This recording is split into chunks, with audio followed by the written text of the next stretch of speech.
So here's an extra little video on orbital hybridization, but just going through some specific examples. So I'm going to just review this slide again. This was the last slide we talked about on the original Edpuzzle video. But when we have this fourth step and we're actually taking the code that we have and translating it into how many hybrid orbitals we have, or we also can think of providing the hybridization on the central atom. We just did it very generically. So what I want to do in this video is just go through a series of examples so you can see this in play here. These are all some molecules that we've looked at already in terms of figuring out their Lewis structure, their shape, their electron group arrangement, all of that. So now we're just mapping on this additional skill that we have here. Let's take BeF2, beryllium fluoride here. When we think about beryllium, in this case, beryllium is going to be one of these that's our octet exception, right? It does not want to have 8 electrons around it. So this is a proper Lewis structure here. So a proper Lewis structure indicates a 2-electron group arrangement species. So if we were going to give this a code, it would be AX2. Okay, so when we have those 2 letters, that reminds us that we're going to have 2 hybrid orbitals. So we're going to be mixing together 2 letters, and that's going to be S and P. So again, look at what we have here. This is a nice picture that kind of reminds us why this process has to happen. Our S orbital is actually lower in energy than the 3 p orbitals. So if we want to make equivalent bonds here, what we actually have to do is mix these orbitals together so that we're going to have 2 orbitals that are going to make equivalent beryllium-fluorine bonds. But we only need to make 2 of those, so that's why we only mix the S with 1 of the P's. So these yellow here represent our hybridized orbitals. They are going to be sp orbitals, and because we did not use these guys in the mixing process, these guys are left over as unhybridized p orbitals. So again, looking at just the language that we have here, what we're going to do is mix 1 atomic s orbital with 1 atomic p orbital, and we're going to generate 2 sp hybridized orbitals, and then we're going to leave 2 p orbitals unhybridized. All right. Hopefully we'll just keep going through a few more examples here that help reinforce this concept of how we do this. Okay, before I go on though, I do want to kind of give a little preview of what's going to happen next. What we think about when we form bonds, for example, with beryllium and fluorine. Okay, we have 2 single bonds that we have here, right? There's those 2 single bonds. What's going to happen is we're going to have overlap between the sp hybridized orbital of beryllium, and that's going to overlap with a p orbital from fluorine. Okay, so here's our fluorine. We're going to have a p orbital from fluorine here. We're going to have the sp hybrid orbitals with beryllium here, and we're going to have an overlap of those 2 electrons, and they're going to live in this bond between beryllium and fluorine. So you might ask the question, well, why is this not a hybrid orbital with fluorine there?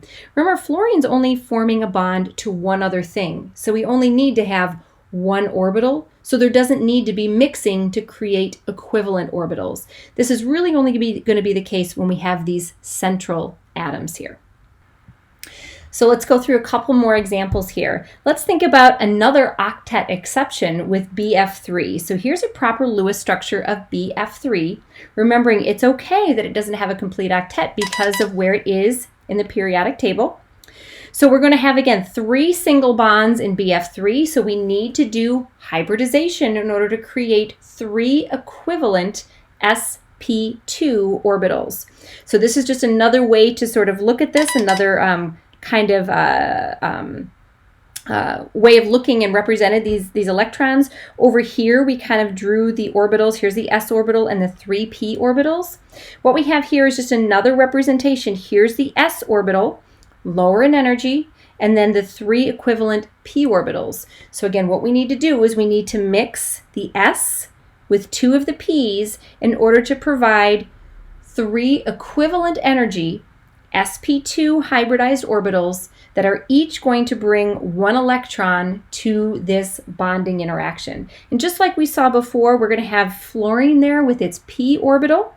We're going to have fluorine coming in with 1 electron as well, and they're going to overlap those orbitals to create that single bond with 2 electrons there. Here you can see one of those rules we talked about when we overlap these orbitals and we put the 2 electrons in there. They've got to go opposite in their spin. Okay, so that's an example here. If we looked again at the code, let's just make sure we see here, this code would have been AX3. 3 things, which means we need to mix 3 letters. So we're going to have S and then 2 P's get mixed together. So that's sp2 hybridized orbitals. There ends up being an unhybridized p orbital that's there. All right, again, just looking at how we would see this with our other picture here, we would have that s orbital mixing with 2 of those p's to generate 3 sp2 hybridized orbitals, an unhybridized p orbital.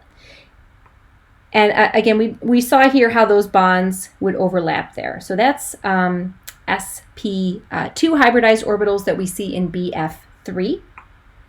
Let's talk about what we have then for methane, CH4. Okay, CH4 here means we're going to have something that has a code of AX4. So AX4 is going to mean we need to mix 4 letters, so we're going to have sp3 hybridized orbitals. So we're mixing this S together with all 3 of those P's. No unhybridized p orbitals are remaining, and we have 4 sp3 orbitals. So I know a lot of examples here, but I feel like each time we hear an example, we kind of sort of can understand this process a little bit more. All right, so if we think about what that means, and let's look at a different kind of picture here. Here's again those electrons in that 2s orbital, and we're going to use 2 of the p orbitals. I'm sorry, all 3 of the p orbitals. There's 2 electrons that are there. That generates our 4 equivalent sp3 hybridized orbitals. Each of them is going to have 1 of those electrons that we have there. And then when we overlap that with the s orbital that we have for hydrogen, you can see those 2 electrons there. This picture doesn't show, but those electrons would be of opposite spin, and that's how we're going to generate the bonds in CH4. In our next learning unit, we're going to learn a little bit more about how we actually describe what that bonding is. Okay? Let's look at another guy that's actually going to be the same electron group arrangement, but now a different hybridization, or a different kind of shape that we have here. It's still going to be sp3 hybridized. So this guy would be AX3E. So it's not AX4 like we had for methane, which is CH4. This is AX3E. It's still going to have 4 things around it. We would still call the electron group arrangement tetrahedral. But now what we have is when we do that same mixing, so we're still going to need to do the same mixing here. We're going to need to mix all 4 orbitals together, so that 1s and then the 3 p's. When we mix those together and we get those sp3 hybridized orbitals, what we're going to see here is that only 3 of those orbitals are going to be used to form bonds. These are the ones that are going to form the bonds, or the ones that have just the single electron there. They're going to overlap again, here we see with hydrogen, to form that single bond there. There's those 2 electrons that was there. Now we have 2 electrons that are left over here.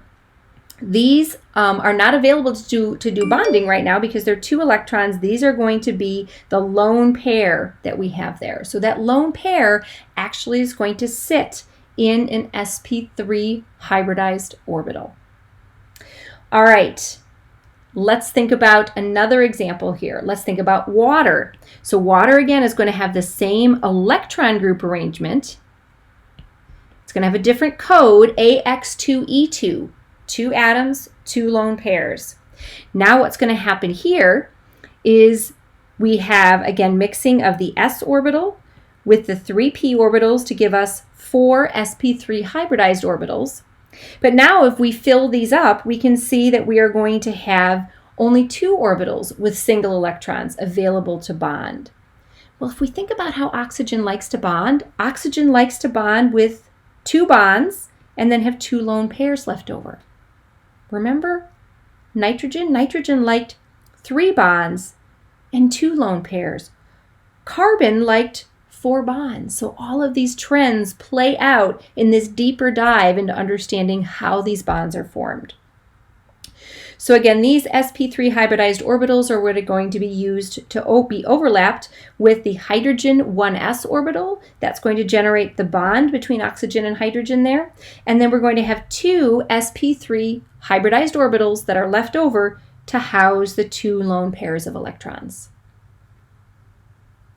All right, couple more examples here just to, I think this is my last example here, to think about, well, what happens if we start spilling into that D group? Let's look at this example that we did with PCl5, okay?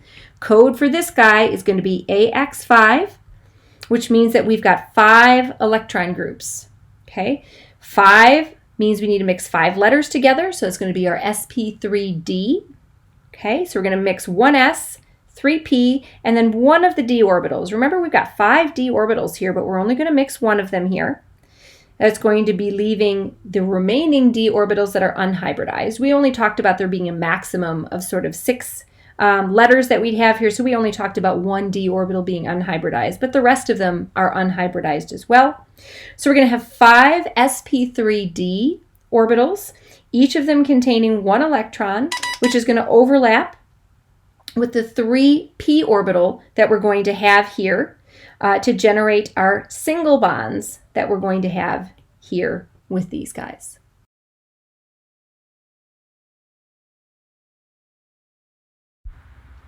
All right, one last example here as we think about SF6. So again, SF6, we've got our properly drawn Lewis structure there. We would give it the code AX6. Again, that AX6 telling us that we have 6 electron group that we need to consider, so that we are going to be mixing all 6 letters together. So the hybridization on this central phosphorus atom would be sp3d2.